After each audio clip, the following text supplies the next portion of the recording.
તો social media પર સોનિયા ગાંધીની સંપત્તિ અંગે ખૂબ જ ચર્ચા થઈ રહી છે। દાવો છે કે સોનિયા ગાંધી બ્રિટનની રાણી એલિઝાબેથ કરતાં પણ વધારે મિલકત ધરાવે છે। સોશિયલ મીડિયા પર આ દાવા સાથે એક સમાચાર પત્રની વેબસાઇટની લિંક પણ પુરાવા રૂપે શેર કરવામાં આવી રહી છે। તો કેટલી છે સોનિયા ગાંધીની સંપત્તિ અને સોશિયલ મીડિયા પર કરવામાં આવેલો દાવો કેટલો સાચો છે તે અંગે તપાસ કરી તો શું પરિણામ આવ્યું, જુઓ વાયરલ ટ્રુથના આ રિપોર્ટમાં।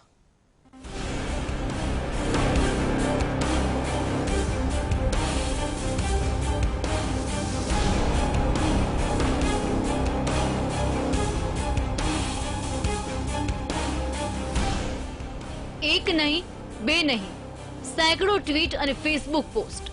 આ તમામ ટ્વીટ તેમજ પોસ્ટમાં નામ છે માત્ર એક, સોનિયા ગાંધી।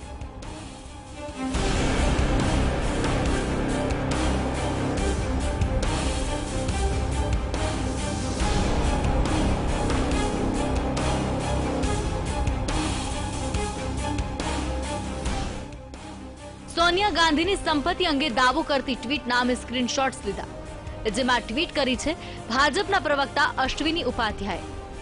અશ્વિની લખે છે કે કોંગ્રેસની એલિઝાબેથ બ્રિટનની મહારાણીથી અને કોંગ્રેસના સુલતાન ઓમાનના સુલતાન કરતાં પણ વધુ ધનિક છે। ભારતની સરકારે વહેલી તકે કાયદો બનાવી આ લોકોની 100% બિનહિસાબી સંપત્તિ જપ્ત કરવી જોઈએ અને આજીવન કેદની સજા ફટકારવી જોઈએ।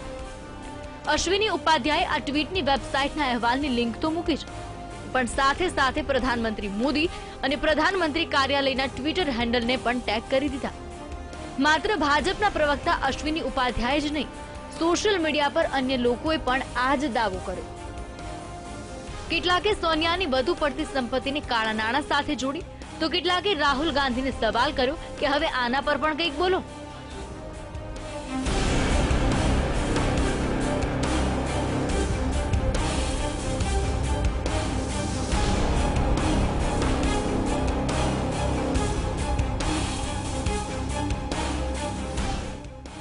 હવે જો અશ્વિની ઉપાધ્યાયે તેમના ટ્વીટમાં જે લિંક આપી હતી તે અહેવાલ જુઓ।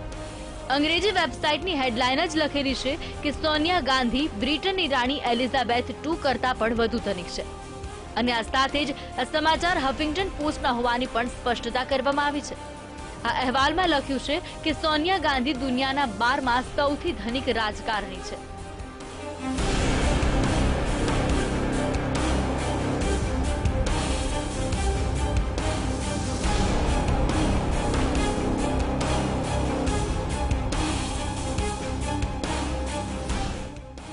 સોનિયા ગાંધી 20 વર્ષ કરતાં પણ વધુ સમયથી ભારતના રાજકારણમાં સક્રિય છે અને 2004માં તેઓ પ્રધાનમંત્રી બનશે તેવા પણ એંધાણ હતા।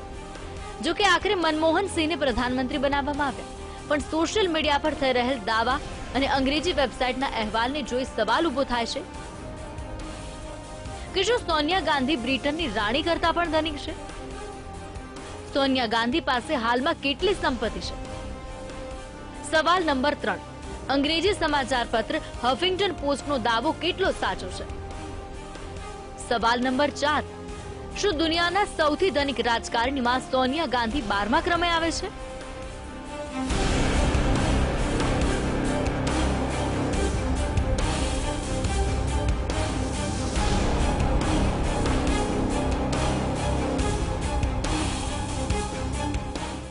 સોનિયા ગાંધી રાજકારણમાં સક્રિય હતા ત્યારે કોંગ્રેસની આગેવાનીવાળી યુપીએ સરકારે 10 વર્ષ શાસન કર્યું, એટલે સોનિયા ગાંધી પાસે અઢળક સંપત્તિ હોવાની વાત કેટલી સાચી તે અંગે અમે તપાસ કરવાનું નક્કી કર્યું અને તપાસની શરૂઆત જ અમે વાયરલ થયેલ લેખથી કરી। તો જાણવા મળ્યું કે ભાજપના પ્રવક્તાએ જે લેખની લિંક ટ્વીટમાં મૂકી છે તે લેખ હમણાં છપાયો નથી, પણ 2 ડિસેમ્બર 2013ના રોજ છપાયો હતો, એટલે કે 5 વર્ષ પહેલા। હવે આ લેખને અમે ઝીણવટપૂર્વક વાંચ્યો તો લેખમાં લખ્યું હતું કે હફિંગ્ટન પોસ્ટે 20 ધનિક રાજકારણીઓની યાદી બનાવી હતી, જેમાં સોનિયા ગાંધીની સંપત્તિ $200 કરોડ અમેરિકન છે, એટલે તેઓ 20 લોકોની યાદીમાં 12મા ક્રમે આવ્યા। પણ લેખના અંતમાં લખ્યું હતું કે અંગ્રેજી સમાચાર પત્ર હફિંગ્ટન પોસ્ટ પાસે સોનિયા ગાંધીની સંપત્તિની જાણકારી ક્યાંથી આવી તે સ્પષ્ટ નથી, એટલે હફિંગ્ટન પોસ્ટને મળેલ આંકડાને પૂરું સાચું કે ખોટું ન માની શકાય।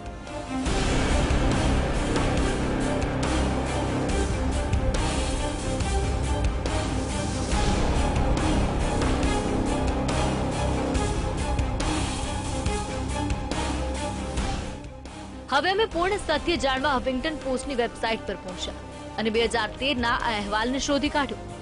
હફિંગ્ટન પોસ્ટે અહેવાલને 29 નવેમ્બર 2013ના રોજ છાપ્યો હતો, પણ આ જ અહેવાલ 2 ડિસેમ્બર 2013ના રોજ અપડેટ કર્યો.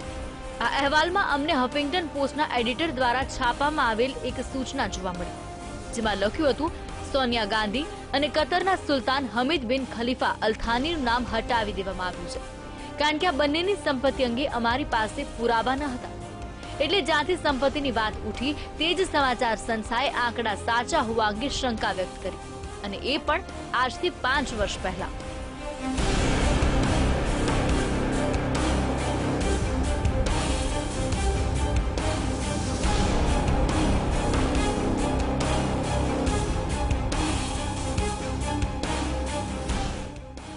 હવે તમને સવાલ થશે કે આખરે સોનિયા ગાંધીની સંપત્તિ કેટલી છે. ચાલો તમારા આ સવાલનો પણ જવાબ આપી દઈએ, અને એ પણ સરકારી પુરાવા સાથે. અહેવાલ સોનિયા ગાંધી 2014માં રાયબરેલીથી કરેલ ઉમેદવારી સમયનો છે. ઉમેદવારી સમયે સોનિયા ગાંધીએ એફિડેવિટ સાથે પોતાની સંપત્તિ જાહેર કરી હતી, જેમાં જાણકારી આપી હતી કે તેમની પાસે કુલ 10 કરોડ રૂપિયાની સંપત્તિ છે, જેમાં 66 લાખ રૂપિયાની બેંક ડિપોઝિટ, 11 લાખ રૂપિયાના સિક્યુરિટી બોન્ડ, 85 લાખ રૂપિયા મ્યુચ્યુઅલ ફંડમાં છે, જ્યારે હાથ પર રોકડ 85,000 રૂપિયા છે. એટલે ક્યાં 200 કરોડ અમેરિકન સંપત્તિ હોવાનું દાવો અને ક્યાં 10 કરોડ રૂપિયાની સંપત્તિના દસ્તાવેજની વાત. એટલે અમારી તપાસમાં સ્પષ્ટ થયું કે સોનિયા ગાંધીની સંપત્તિ બ્રિટનની રાણી એલિઝાબેથ II કરતા વધુ હોવાનો દાવો ખોટો છે. Bureau report, VTV news.